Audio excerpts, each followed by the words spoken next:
I came home to something no soldier should ever have to face. Not on American soil, not after everything. My house, my actual, lived-in home, was leased out by the HOA while I was still deployed overseas. I hadn't sold it. I hadn't rented it. I had left for duty, for service, for country, and in return, I came back to strangers in my living room. They said I abandoned the property, claimed there was no activity, no upkeep, no valid contact. But their biggest mistake wasn't paperwork. It wasn't legal. Their mistake was assuming I'd return quiet, that I'd tuck my tail, nod respectfully, and let them bulldoze me. They had no idea.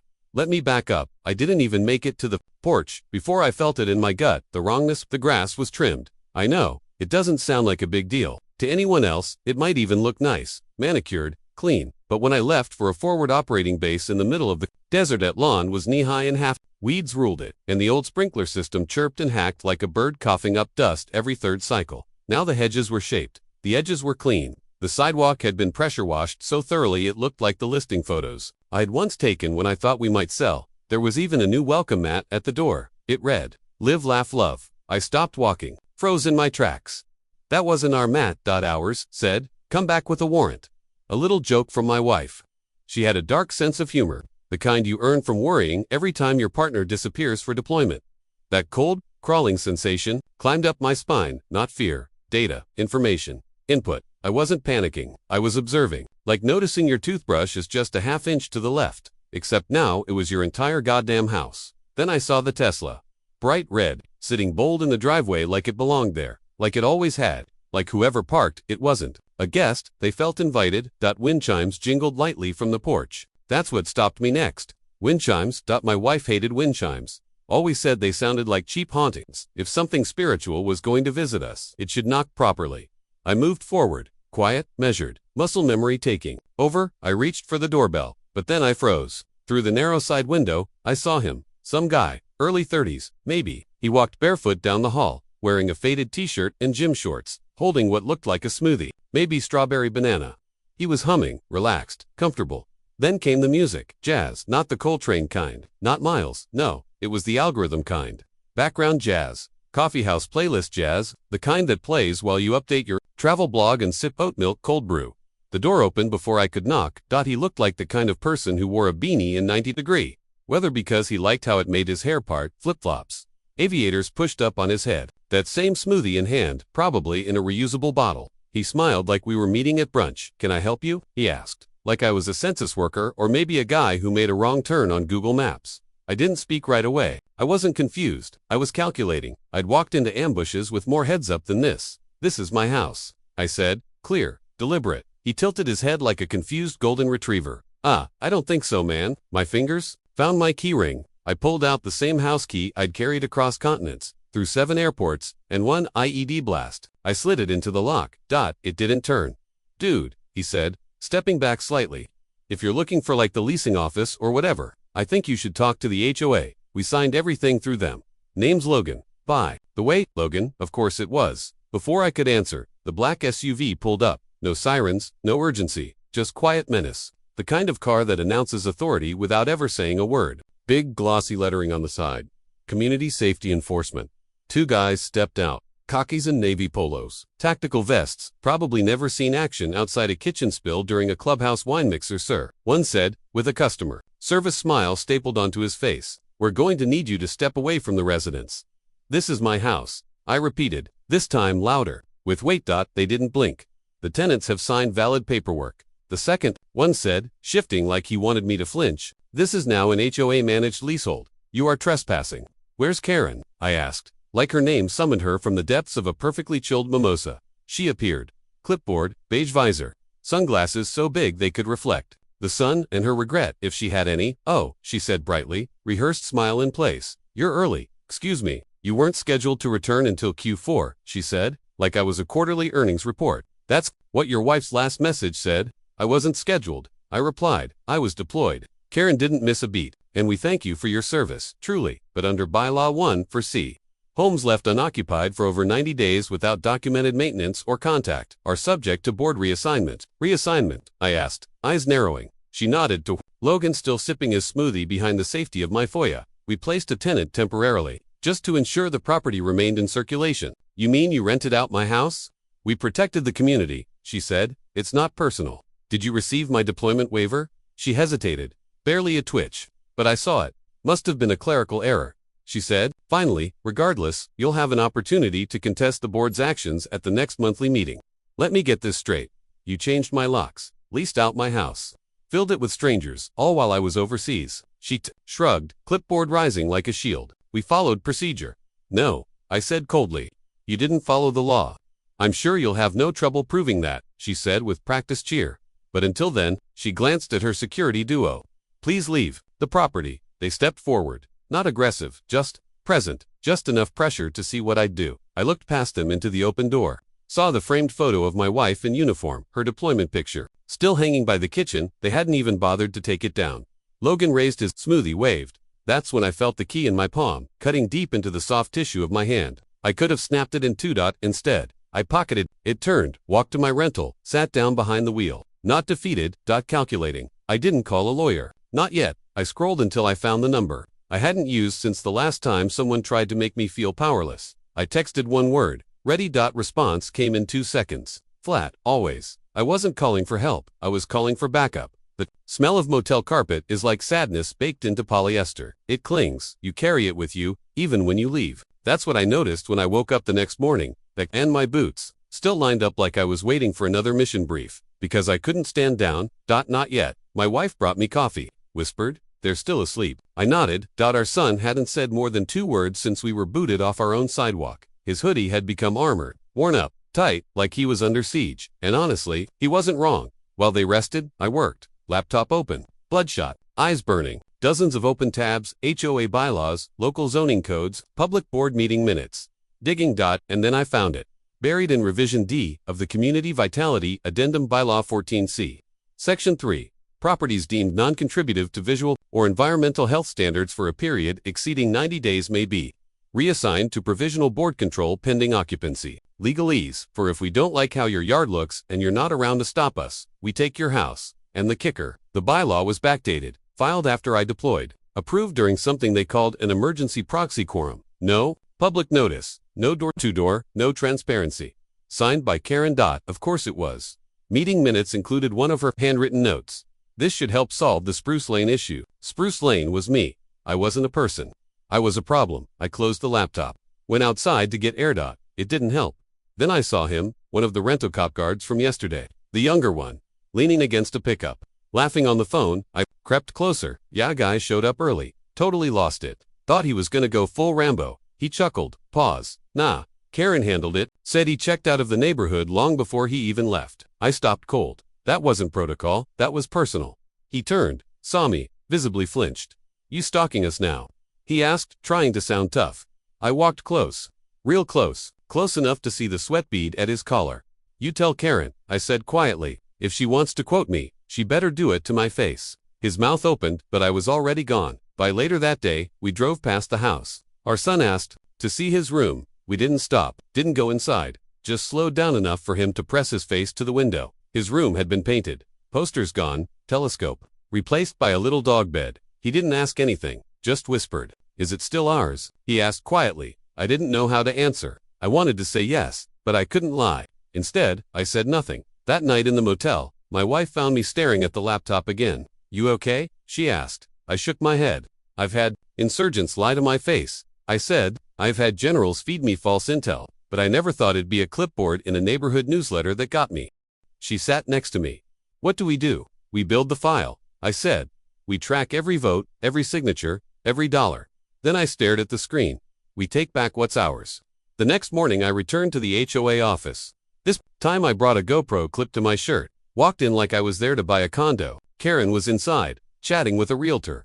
I didn't say a word, just walked to the community bulletin board. There it was, a printed copy of Bylaw 14C, dated, signed, stamped. I snapped a photo, then I leaned close and whispered, "You should be careful who you write laws for." Karen's smile twitched. She opened her mouth, but before she could speak, someone else entered. Mrs. Holloway, the widow from the corner lot. She saw me, paused, then walked right up to Karen and said, "You did get his deployment notice, didn't you?" Karen's smile vanished. "You told me you had it on file," Mrs. Holloway added, voice rising. "I remember, I asked you. You said he's not coming back soon enough to matter." The silence was volcanic. Karen didn't reply. I turned and walked out. She didn't know it yet, but that one sentence just turned a civil war into a court case. There's a different kind of silence in a motel room. Not peaceful. The kind that hums, the kind that thickens around you, like the air is judging you. My son slept under a pile of blankets like he was hiding from the world. My wife stared at the ceiling like it owed her answers. And me, I sat in the motel chair, uniform pants, t-shirt that still smelled like aircraft fuel. One boot on, one off. Laptop open, pages pulled up. And in the corner of the screen, like a parasite, the HOA charter. I don't remember opening it, but there it was, still mocking me, still legal. A notice had popped up earlier. Cease and desist. Unauthorized surveillance. Surveillance because I wore a camera into their office. They were trying to bait me, push me. I took the bait, grabbed my keys, stood. Where are you going? My wife asked. Out. Where? Where the war? As I parked across from the house. Engine off. It was dark enough I could blend into the shadow of the neighbor's car. From this angle, I could see our living room light. I watched. 15 minutes passed, then 20. A man walked into view. Probably the new tenant Colin, I think. He was carrying one of our old bookshelves. Something I built years ago. Real wood, blood and sweat kind of build. He dumped it on the curb. Just tossed it. I froze, then got out of the car. Walked across the street with the kind of stillness you only learn in combat zones. Hey, I called. He turned in for a second. I saw fear in his eyes. Like maybe I wasn't a guy. Maybe I was the ghost of someone he didn't want to think about. Ah, hi, he said, holding up his hands. Look, I don't want trouble, man. Karen said you were. Karen said what? That you vacated? That you left the HOA hanging? That the house was what's the word? Reclaimed for occupancy. I pointed at the shelf. That yours? He glanced back. It's a little busted. So that belonged to my son. He paused. Guilt flickered. Hey, I'm sorry. I didn't. Before I realized it, I'd crossed a line. Got close. Inches. You don't throw away someone else's life just because it looks broken to you, I said, voice low. That shelf held up when nothing else did. You think you're making room? You're erasing us. He nodded. Backed up. I'm sorry. Then get inside. He did. And I stood there, in the yard that used to be mine. My heart pounded, not from anger, from restraint, because there was a time a younger version of me who wouldn't have stopped at a warning. That version came out once. In Kandahar, convoy got hit. Civilian interference. Young soldier with me panicked. Froze. I made a call. Went around protocol. Pulled the trigger when someone else hesitated. Saved 5 lives. Carried that man's blood in my memories ever since. My CO said it was the right call. But it didn't feel right, because even right calls hurt. And that moment, that was the last time I acted without a plan. Until now. Back at the motel, my wife sat at the tiny table. She looked at me eerily. Looked you okay? She asked. No, I'm not. You going to tell me what happened? I sat down, took off my boots, rubbed the back of my neck. They threw out his bookshelf. She didn't speak. They tossed it like garbage. She nodded slowly, then said, so what's the plan? I looked at her, and for the first time in days, maybe Wexai gave her the real answer. I'm calling in the team. She didn't flinch. Instead, she poured us both coffee. They'll need rooms, she said, and space to stage. I'll handle it. She smiled, and I realized something. She wasn't scared. She was ready. The next morning, I hit the thread. Muster at 1800. Staging at the far lot behind Shell Station. One reply, then another. A dozen. Even the guys who hadn't spoken in years replied with the same word. Copy. This wasn't a reunion. It was an operation. And by sundown, we were taking the first house back. I always thought reunions were supposed to feel warm. This one didn't. This one felt like the last calm breath before a detonation. They started arriving around 400 silent. No high fives, no cheers. Just handshakes, nods, eyes that had seen too much, and they all brought one thing, purpose. Denton was first, still huge, still terrifying, still talking like a drill instructor crossed with a linebacker. Where's the problem? He asked. You're standing on it. We met at the Shell Station lot. Too public for real planning, just enough for staging. From there, we moved to the real war room, a shuttered vape shop across from the neighborhood. I'd cleared it in advance. Rented it under an LLC. Juno unrolled the satellite map. Keller set up routers. Miles calm as death unloaded a duffel bag that would make TSA cry. You brought the noise? I asked. Always, he said. But this wasn't joy. This was justice. I dropped the map marker onto the printed neighborhood grid. This is Alpha, I said. Primary objective. House. Secondary, HOA office, across the block. But I want that untouched unless absolutely necessary. You think she's hiding something in there? Denton asked. Probably. But our priority is visibility, proof, presence. Control the narrative. Juno scanned the layout. She's got cams. Front porch. Back fence. Cloud storage. I can reroute, Keller said, but you'll lose real-time feedback. I don't need real-time, I said. I need her off balance. I heard the door creak behind us. Turned. There stood Blake. He hadn't spoken to me in years, not since the tribunal. He walked in, set down a go bag, stared me down. Before we start, he said, you need to answer one question. This isn't just revenge, right? No. You sure? I didn't blink. It's a homecoming. He studied me, then nodded once. That's all I needed. We prepped. Civilian dress. No plates. No insignia. No weapons, at least not real ones. We weren't here to fight. We were here to reclaim.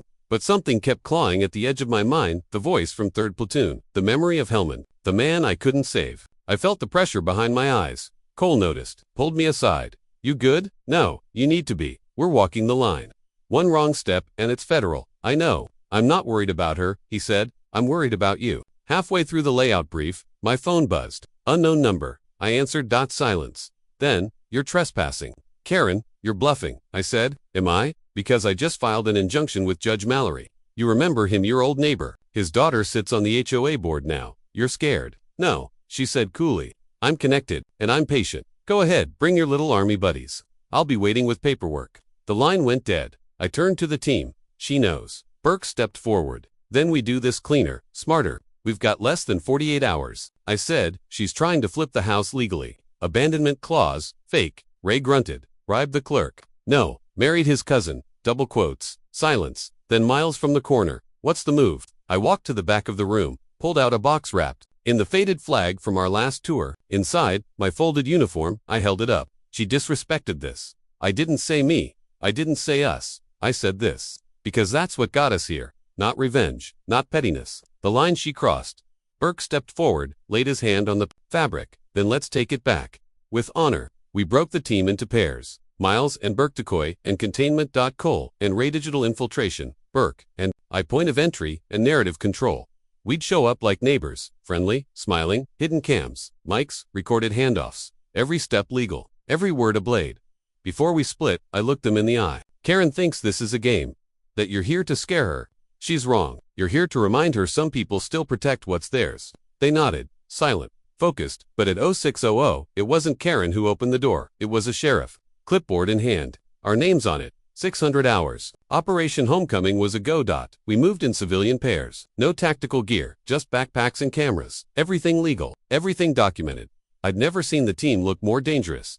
Not because of what we carried, because of what we left. Behind, halfway down the block, the first squad car appeared. No lights, no sirens. Pulled up slow, intentional. Like a hunter circling prey. Then came the second car. Different model. No markings. Ray squinted at the tires. County Sheriff's Office. Look at the wear. I nodded. Positions, the team split not to retreat. To witness. Each man pulled out a camera. The doors opened. Out stepped Sheriff Jensen. Sunglasses. Clipboard.com to the point of eerie. Behind him. Deputy Cortez Young. Hand twitching near his belt. Gentlemen, Jensen said. Why are 6 military-age males coordinating outside a residential home at dawn? I raised my hands casually. No weapons, no threats. We're reclaiming property legally. Karen's SUV rolled up behind them. Perfect. Timing. She got out like she was walking on stage. Neutral tones. Manicured fingers gripping a thermos like it was a trophy. You're trespassing, she said. This is harassment. I ignored her. Addressed Jensen. You've seen the deed. I've seen what she filed, he said. Emergency property control transfer. HOA abandonment clause. It's fake. Not my call, he said, nodding toward Cortez. Cortez stepped forward. Reached for his cuffs. That's when Miles stepped in. Precise. Sir, any contact without formal arrest is excessive force. We're recording. State Civil Code. Cortez froze. Jensen hesitated. Back off, deputy. He did, but barely. Karen smiled wider. See, you're not in uniform. You're just angry men. Trespassing. I walked toward her, close enough to smell her perfume. You really filed an abandonment clause. After forging my deployment orders, she flinched. Just for a moment, then prove it. I stepped back, tapped my earpiece. Cole now. Across the street, Cole sent the signal. We weren't just filming, we were streaming. Private YouTube link. Public enough to count. Footage rolled. Karen. In an HOA meeting, her voice, he's not coming back. And if he does, we'll make sure. It's not his home anymore. Jensen's jaw twitched. I handed him a flash drive. There's more. Tampered records. Meeting minutes. Charter edits, all traced to her IP. Karen hissed. Slander. You're all just thugs with cameras. But her hand shaking. My phone buzzed. Unknown number. I answered. Femalevoice.com. Clipped, you're about to be served. By who? Federal injunction. IRS fraud. Rental income declared under falsified HOA filings. I blinked. Who are you? She hung up. Karen was smiling again, dialing her phone like it was checkmate. I stepped back, heart pounding. It wasn't just Karen anymore. It was who stood behind her. Judges, clerks, federal hands. Burke approached. You good? No, I've seen that look, he said. Fallujah, when we lost Combs, you still got us out. I met his eyes. You're not out. He grinned. Didn't say I wanted out. Just said, I've seen that look. Dave means they're scared. That night, I couldn't sleep. I reviewed the footage. And there, in one HOA meeting, clip background, blurry but unmistakable, a man in a suit, talking to Karen. Laughing, it was Commander Redford. My old CO, retired, but that face unforgettable. And I knew Karen wasn't the boss. She was the distraction. Redford was the architect. The clause. The edit to the charter. The abandonment due to deployment. That smelled like Redford's phrasing. Legal camouflage. Ray confirmed it.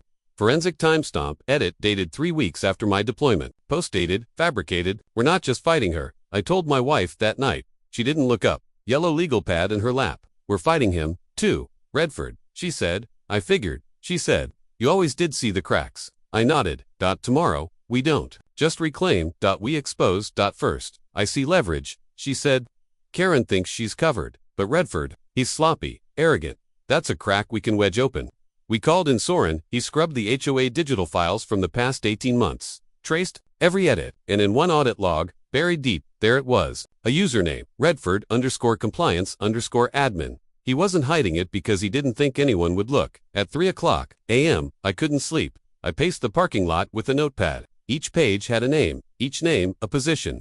Each position a week. Spot, zoning board director up for re-election. HOA treasurer filed for bankruptcy last year. Sheriff Blainander, internal review for a use of force incident. They weren't bulletproof, just underexposed, and I knew how to expose them. The next day the team went dark. Phones off, radio silent. Except Soren. He stayed at the motel working on something we called the kill packet. It had everything. AP trace logs from HOA charter edits, IRS filings, showing undeclared rental income under Karen's LLC, security footage of Karen falsifying meeting times, a list of tenants affected by her property schemes, Redford's digital signature on compliance documents despite not holding any official title. I uploaded the packet to a secure cloud, sent links to the local district court, a military JAG contact I still trusted, and the State Housing Commission. Each email ended the same. A house was stolen while a soldier served his country. How many others? But the move that made them sweat. We sent a physical copy of the kill packet to Karen's house. Certified mail. Signature required. That night, we watched her get it. Her expression when she opened the envelope like someone handed her a grenade with the pin halfway out. She ran back inside without even closing her door. The retaliation came quick.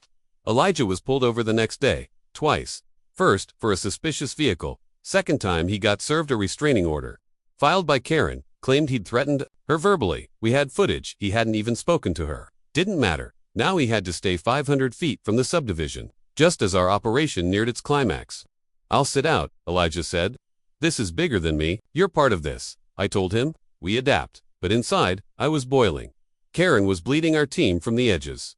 Playing legal landmines, death by paperwork. My wife called it out first. She's trying to isolate you. I nodded. Divide the team, build doubt, shake our focus. She doesn't know you, I said. She doesn't know us. My wife corrected. We filed a countersuit. Documented every second of harassment. Weaponized legal tactics. Surveillance, civil liberty violations, but we didn't submit it. Not yet, we waited. Because Karen was about to hand us the final nail. 2 days later, we got a tip. Anonymous number. Female voice. Check the city planning board agenda. Page 3. We did. There it was. Proposal for property acquisition. Zoning shift. Initiated by Karen's LLC, marked urgent, designed to convert abandoned properties into short-term rental zones. My home highlighted in red, with a line item sold, pending approval, to a holding company tied to Redford. That night, the tide shifted. We weren't fighting a crooked HOA anymore. We were fighting organized fraud. And now, the feds were involved. The house wasn't the prize, it was the bait, and we'd just found the trapdoor under all of it. Next move, we go public. It started with a siren, just one, slow. No urgency, but it hit me like a flashbang to the spine. Not because I was scared. Because I knew what was coming. Karen was playing her final card. I stepped out onto my lawn like I was walking into a courtroom. Not a word, not a blink. Just a full stare down with the 2 cruisers rolling in. High beams cutting across my driveway like searchlights. One officer stepped out. The other stayed in the car, scanning. Karen was already across the street, flanked by her sister and some HOA toad holding a clipboard like he was auditioning for. "Assistant villain, sir," the cop said, hand resting on his vest. "We received a report of property trespass and possible threats against residents." I didn't blink. Was the complaint from a woman named Karen, by any chance? He hesitated. Didn't answer. Just glanced back toward the car. The script had already been written. He was here to follow it. I held up my folder. Deed, footage, active complaint, filed with the housing authority. "You really want to open this box, sir?" "No, don't sir me. You're here because a known HOA tyrant is weaponizing your department. You want me to back down? You'll need backup." The silence spread. Elijah stepped out from the side yard, arms folded. Devin leaned against the truck, chewing sunflower seeds like this was a ballgame. Karen started shouting. "He threatened me. He's scaring the renters. He brought military weapons into a suburban neighborhood." The officer's lip twitched. Not a smile, just disbelief. "You got proof of any of that, ma'am?" She pulled out her phone. "Right here. I have emails." He took the phone, scanned the screen, frowned. "You emailed yourself a screenshot of a Google Street View photo from 2021. It shows his truck, ma'am." The second cop finally said, stepping out, "That's not how evidence works." Karen turned red, then white, then feral. "You're all in on it," she screamed. "This is coordinated harassment. It's a coup. You're enabling stolen valor." The neighbors were gathering now, some with coffee, some filming. Mr. Allen next door had brought a lawn chair. "This is better than Netflix," he whispered to his wife. Mrs. Chen had a front row seat, gripping her cane like it was a gavel. The officer returned my packet, didn't say anything, just nodded, then turned to Karen. "Ma'am, I'm going to need you to step back and stop yelling. If you continue escalating, we'll have to ask you to leave the scene." "Escalating," she shrieked. "They're the ones trespassing. This man has documentation," he said calmly. "That's a civil issue. If you want to pursue that in court, that's your right. You're useless," she snapped. The officer's jaw twitched. Then something cracked. Karen stomped across the street and into my yard. Elijah moved forward. "Don't," I warned. "Let her cook." Karen got within 10 feet of me. Finger raised. "You think you've won? I own this neighborhood. I built this place. Your little platoon tricks won't work here. You're trespassing." "Now I am," I said, on camera. She froze. Soren waved at her from the porch. "Smile," he called. "You're trending." She stormed off. That night, she came back. 3:14 a.m., Soren's system picked up the motion. Karen, in slippers with Redford. He had gloves, a crowbar. Karen had a flash drive. They tried to bypass the lock. Triggered the alarm. We watched from the motel. Live. Stream. She went straight for my son's room. Ripped open drawers. Rummaged through keepsakes. Looking for the evidence. The kill packet. She was scared, because she knew she was exposed. Police arrived. Mid-ransack. Karen bolted for the back door. Didn't make it. Redford froze when they cuffed her. She wailed. I was checking on the tenants. I had concerns. "You had no legal right to enter," the officer said. "I'm the HOA president. You're not law enforcement." Elijah watched from the shadows. "Slippers," he whispered. "Perfect." Karen was escorted into the cruiser. Mascara smudged, hair wild frizzed, screaming like a cornered raccoon. Redford didn't say a word, just stared at the lawn. I almost felt bad for him. Almost. The neighbors watched from their windows. Phones recorded. Mrs. Chen raised her cane. "You should have stopped at the letter, Karen." For a moment, it was quiet. I stood in the middle of the yard, floodlights overhead, adrenaline shaking my bones. Not triumph, just release. I turned to Elijah. "We're not done." He nodded, because what we found next was bigger, much bigger. The renters came forward not just with a thank you, but with receipts. Karen's house was just one of dozens, and what they told us changed everything. The day after Karen was arrested, I was expecting quiet. I was wrong. Instead of a breather, I got a knock. Not from cops, not from press. Two people stood on my porch, young, early 30s maybe. She wore blue hospital scrubs. He had grease under his fingernails and guilt carved into his brow. "We're the renters," she said. And just like that, the oxygen left the room. I didn't move, didn't invite them in. "You've got a lot of nerve." She nodded. "I know, and we're not here to fight." The guy shifted awkwardly. "We didn't know. About you, about any of it." I crossed my arms. "You thought this house was just available. They said it was foreclosed." The woman said, her voice shaking slightly. "Said the owner had abandoned the property while overseas. That it was under HOA control." The word hit me like a gut punch. Abandoned. She flinched. "I'm Tasha. This is Marco," she said. "We came to say sorry, but also to show you something." Elijah stepped closer from inside. He didn't like them being here, didn't trust it. I didn't either. But Tasha pulled out a tablet. "Please, just watch."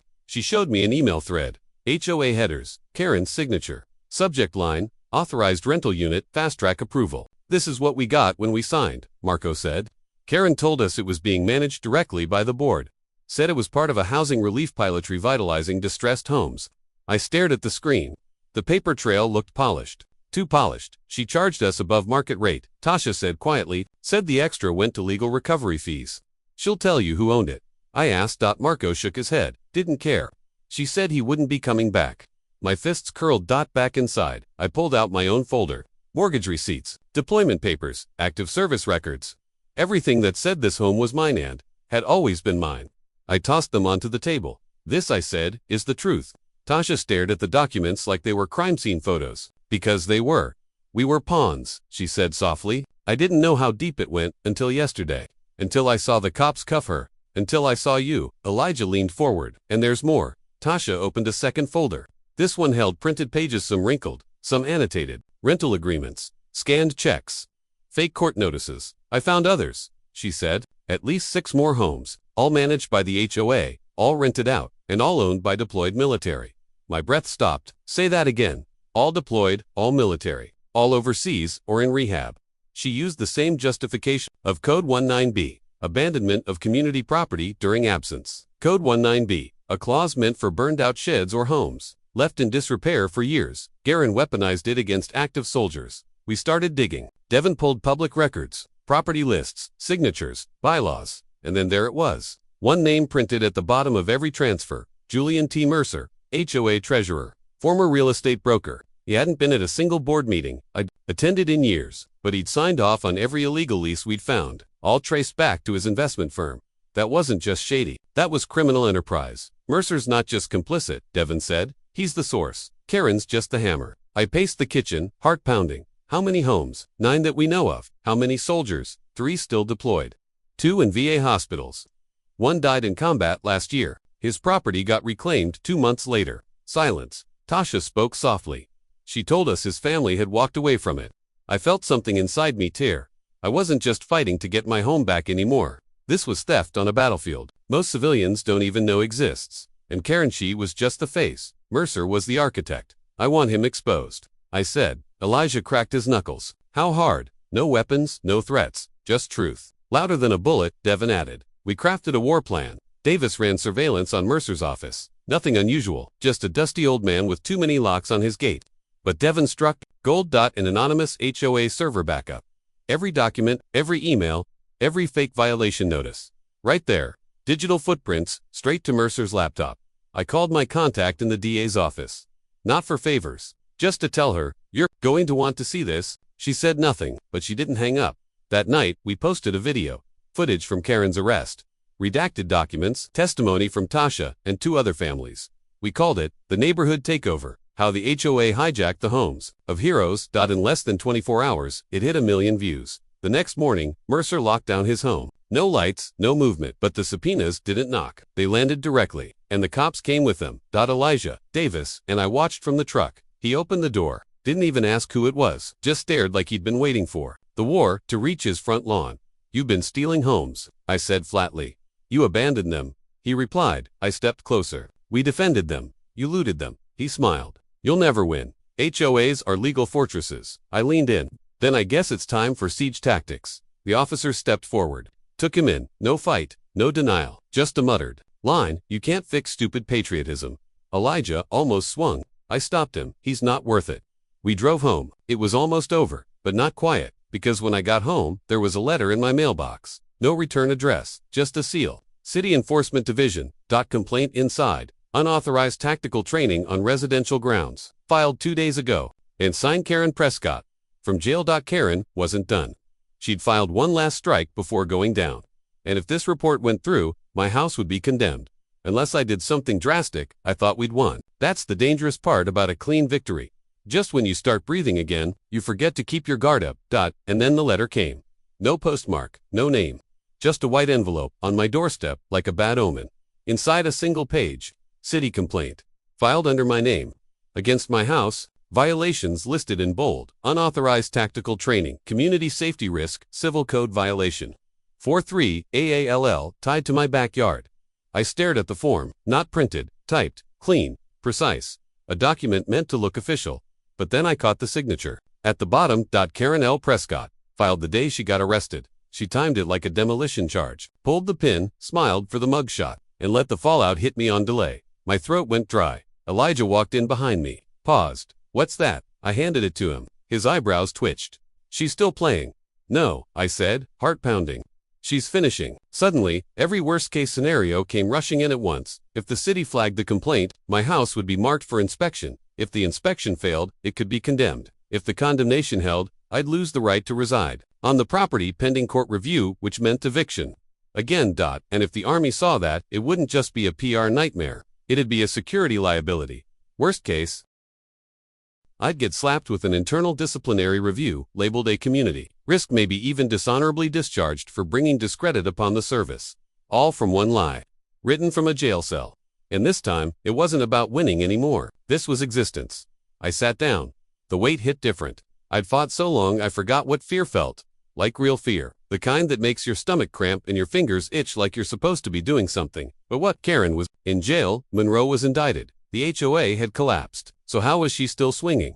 Then I realized this wasn't just her. She had help. JALEN pulled records like a machine, scouring submission timestamps and IP logs. And there it was. The complaint hadn't been uploaded through the city's public portal. It came through a secure legal channel that required firm verification. A small firm based out of a strip mall 2 counties over. Guess who owned the building? Monroe's nephew. And just like that, the final piece clicked.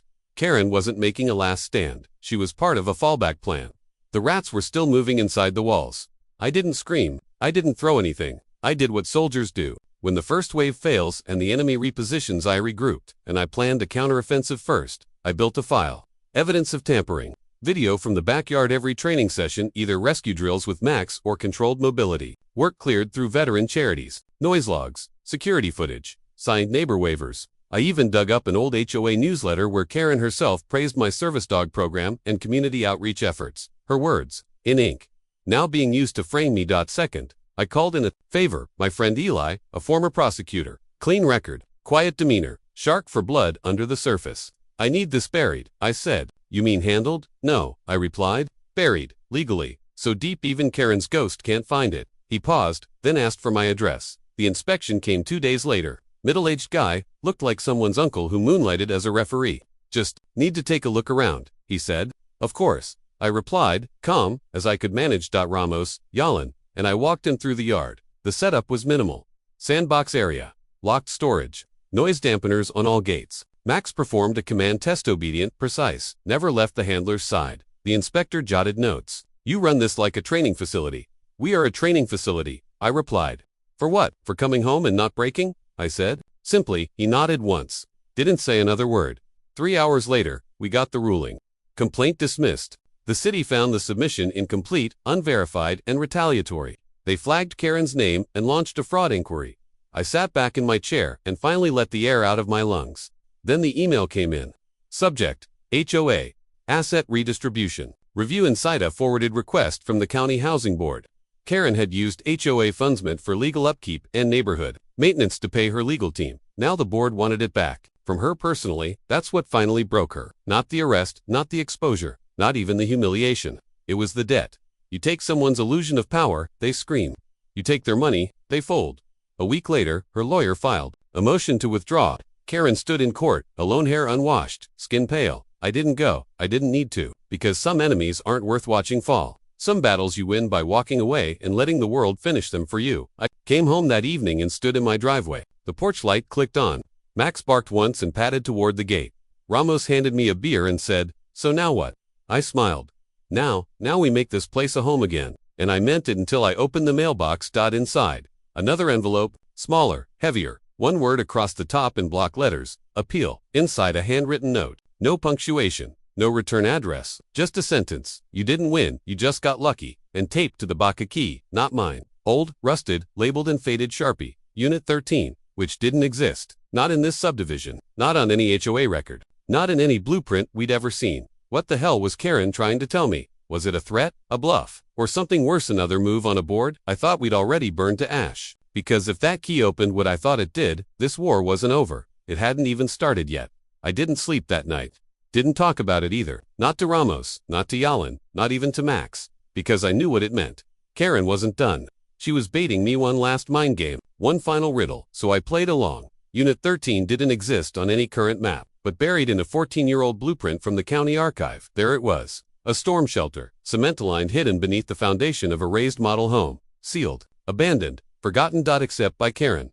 She used to sit on the HOA board. She signed the closure order herself. Now she wanted me to open it, so I did. Ramos and I went and cleaned just gloves, bolt cutters, and a crowbar. The hatch gave a metallic groan. The air inside smelled like copper and gilt. Inside were 4 crates, a rusted desk, and a single shoebox labeled, "Board assets do not destroy." Inside, everything. Financial ledgers, forged voting tallies, surveillance logs, HOA funds, rerouted to personal accounts, photos of every illegal renter they stuffed into my house, and dozens of email printouts from Karen bragging. 1. Dated 2 weeks before I returned home. Read. I don't care if he's active duty. He left. That makes him fair game. I boxed it all. Drove to the state attorney's office, walked straight past reception, and laid it on the counter. Tell them it's time. The arrest came 48 hours later. Karen was on house release ankle monitor, still parading around like she'd beaten the system. When they cuffed her again, she tried to smile. Even when the news vans rolled up, even when they read the new charges. But that smile faded when she saw me standing across the street. I didn't wave, didn't flinch. She locked eyes with me, and for the first time, I saw it. Doubt, then something worse. Fear talk. Court took a week. Her lawyer withdrew. She tried to represent herself. Bad move. The state shredded her line by line. HOA funds, false liens, racial profiling, forged complaints targeting service families. They found 4 more cases like mine. She didn't just steal my house, she built an empire on screwing over people who couldn't fight back. But this time, she picked the wrong soldier. Sentencing was swift, guilty on all counts, 8 years minimum, civil restitution pending. They seized her car, her account, and her condo publicly, and the HOA disbanded. Assets redistributed. Every homeowner in the community got a payout, including me. A month later, I sat on the porch. The grass was wild again. The porch light buzzed. Max lay sprawled under the steps, snoring. Ramos had gone back to school. Yalan took a contracting job overseas. The house was quiet. For the first time in years, I was quiet. No scans, no drills, just breathe.